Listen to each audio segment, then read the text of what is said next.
বই ধরায় দিচ্ছে, কথা কোন ঠিক না বেঠি? আজকে আমাদের এই সমাজে যেই সকল মুরব্বীদের হাতে তসবিহ থাকতো, তসবির পরিবর্তে এখন ওই সকল মুরব্বীদের হাতে টাচ মোবাইল দেখা যায়, কথা বলেন ঠিক না বেঠি? যে সকল যুবকদের হাতে ইসলামিক বই পুস্তক থাকতো, যেই সকল যুবকদের হাতে কোরআন শিখার জন্য কোরআন থাকতো, সেই সময়টুকু সেই যুবকদের হাতে দেখা যায় মোবাইল, ফেসবুকে তারা পড়ে আছে, কথা বলেন ঠিক না বেঠি? আমার ভাইরা, আমার বাবাজিরা, এটাই হলো বাস্তবে ইহুদিদের একটা চক্রান্ত। ইহুদিরা তারা সফল। নজর বিন হারেসের প্ল্যান আগে বাস্তবায়ন না হলেও বর্তমান জামানায় পরিস্থিতি এমন, নজর বিন হারেসের মতো বহু মানুষ জন্মিয়েছে। নজর বিন হারেস দিলের ভিতরে যেই তামান্না নিয়ে অনারব থেকে গল্প কাহিনীর বইগুলো নিয়ে আসছিল, আজকে সেগুলো ফেসবুক ইন্টারনেটের মাধ্যমে সেগুলো প্রকাশ হয়ে তার উদ্দেশ্য পূরণ হয়েছে, কথা কোন ঠিক না বেঠি? মানুষ ইসলামের ধর্ম জানার ব্যাপারে সে ছেড়ে দিয়েছে, গল্প কাহিনীর পিছনে পড়ে গেছে, বিভিন্ন ধরনের নাটক, বাদামনাগিরি, বিভিন্ন কিছুর পিছনে পড়ে আছে, বিভিন্ন সিনেমা, মুভি ইত্যাদির পিছনে পড়ে আছে। কিন্তু অল্প সময় দিনে আলোচনা শুনবে, কোরআন পড়বে, কোরআন বোঝার জন্য সামান্য সময় বের হয় না, কথা কোন ঠিক না বেঠি? আল্লাহ রাব্বুল আলামিন এই প্রেক্ষিতে আয়াত নাযিল করেছেন, ও পৃথিবীর মানুষেরা শোনো, কোরআন হলো এমন একটা সংবিধান বই, কোরআন হলো এমন একটা কিতাব আমি আল্লাহ রাব্বুল আলামিন দান করেছি। আলিফ লাম মিম যালিকাল কিতাবু লা রাইবা ফীহি হুদাল লিল মুত্তাকিন। আল্লাহু আকবার বলো। আমি আল্লাহ রাব্বুল আলামিন মানুষের হিদায়াতের জন্য কোরআন দান করেছি। নজর বিন হারেস নামক লোকটা আল্লাহ বলেন, ওয়া মিনান নাসি মান ইয়াশতারি লাহওয়াল হাদিস। নজর বিন হারেসের মতো একজন লোক, সেও কোরআনের সাথে বিরোধিতা করতে চায়, কোরআনকে মানুষের হাত থেকে নামানোর জন্য সে গল্প কাহিনীর কিতাব নিয়ে আসে। লিউদিল্লা আন সাবিলিল্লাহ, তার উদ্দেশ্য হলো আল্লাহর পথে রুদ্ধ করে আল্লাহর পথে মানুষ চলে সেখান থেকে ফিরায় আনতে চায়। কোরআনের পথে মানুষ চলতে চায়, সেখান থেকে মানুষকে ফিরায় ভিন্ন কিছু দেখাতে চায়। বিগাইরি ইলমিন, কিন্তু তার সে ব্যাপারে কোনো জ্ঞান নাই, তার আযাব কি হবে, তার শাস্তি কি হবে, আর সেক্ষেত্রে কার সহযোগিতা আসবে, কার সাথে বিরোধিতা হচ্ছে, কোনো জ্ঞান তার নাই। আল্লাহ রাব্বুল আলামিন বলেন তার পরিণাম ফল ভালো না। উলাইকা লাহুম আযাবুম মুহিন।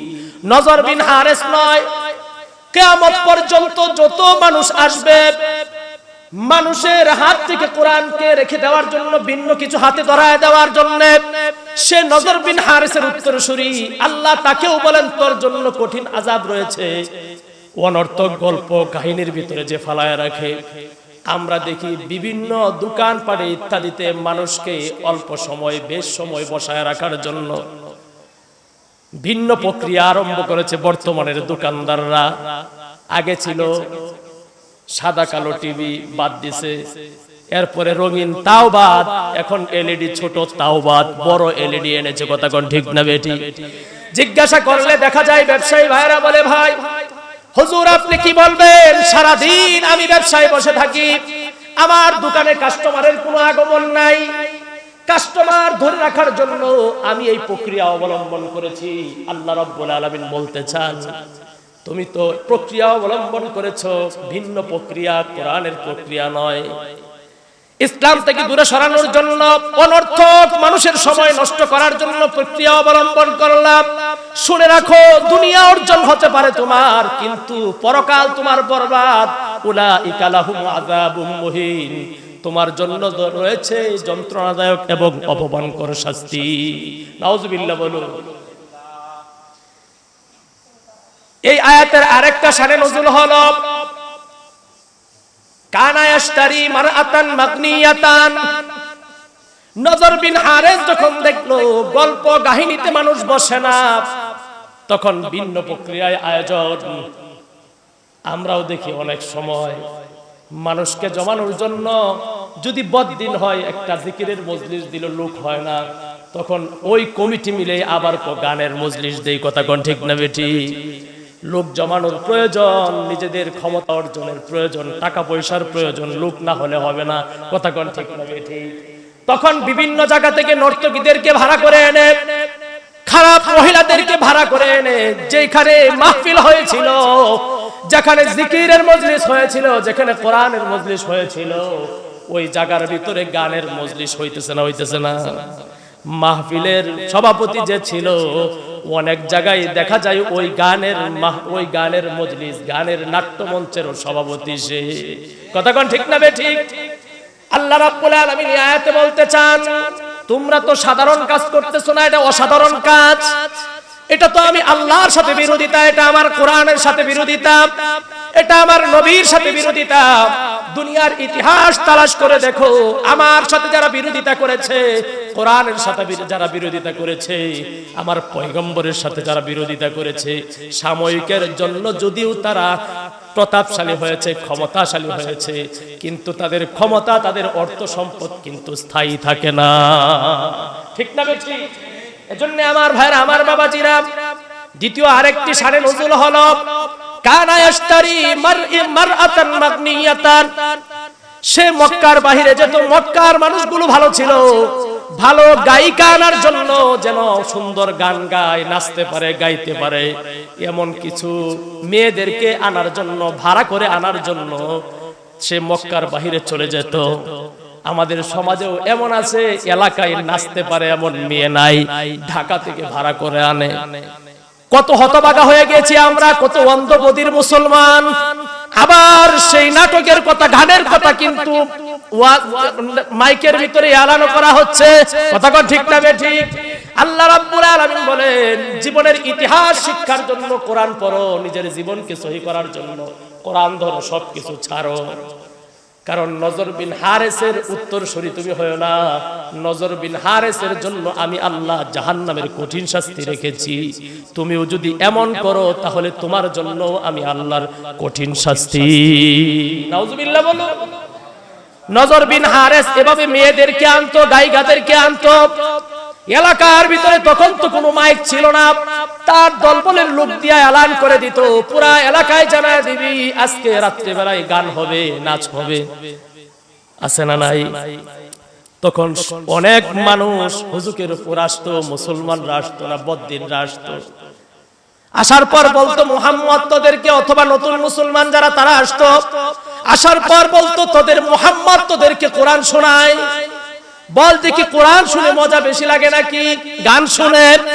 অনেক হতভাগা বলতো কোরআন শুনে কি মজা পায়, এখানে তো দেখারও আছে, শোনারও আছে। কথা কোন ঠিক না বেটি? কিন্তু কোরআন শুধুমাত্র শোনার দেখার কিছুই নাই। আল্লাহ বলেন, উলাইকা লাহুম আযাবুন আলীম, উলাইকা লাহুম আযাবুন মুহিন। তাদের জন্য আমি আল্লাহ যন্ত্রণাদায়ক শাস্তি রেখেছি। নাউজুবিল্লাহ বলো। এই লাহওয়াল হাদিসের ব্যাখ্যা কি? কিছু মানুষ আছে যারা লাহওয়াল হাদিসকে গ্রহণ করে। এর ব্যাখ্যা হলো, বিভিন্ন রকমের ব্যাখ্যা আছে। এর এক ব্যাখ্যা হলো নিরর্থক কথা, আল গিনা ও গান বাজনা। আল্লাহ রাব্বুল আলামিন বলতে চান, সমাজের ভিতরে কিছু মানুষ আছে, মানুষকে জমানোর জন্য, নিজেকে উল্লাস উন্মাদনায় মাতানোর জন্য সে গানকে ব্যবহার করে, সব সময় গান শুনে গানের আয়োজন করে।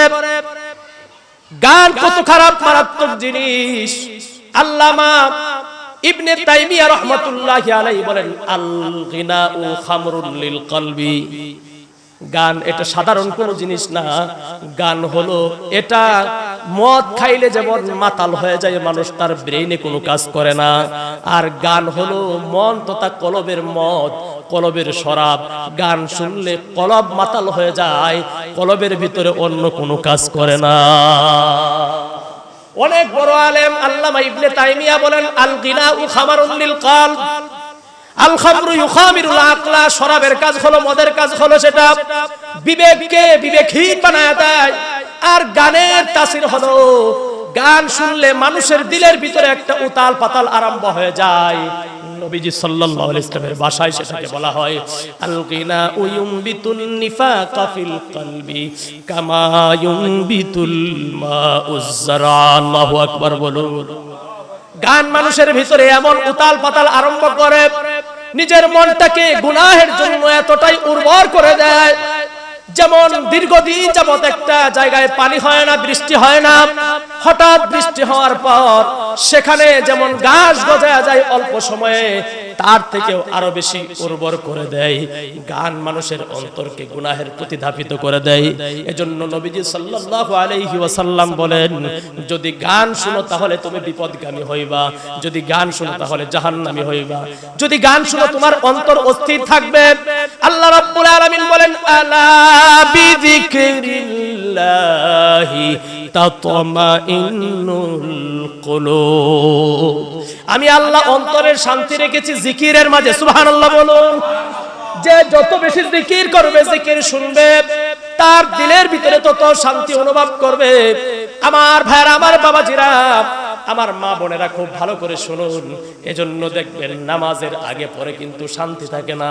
মসজিদে যখন এসে অল্প সময় জিকির করি, নামাজের অপেক্ষায় বসে থাকি, আল্লাহ তাআলার রহমতের ঘুম কোথা থেকে আসে মানুষ কোনোদিন কল্পনা করেও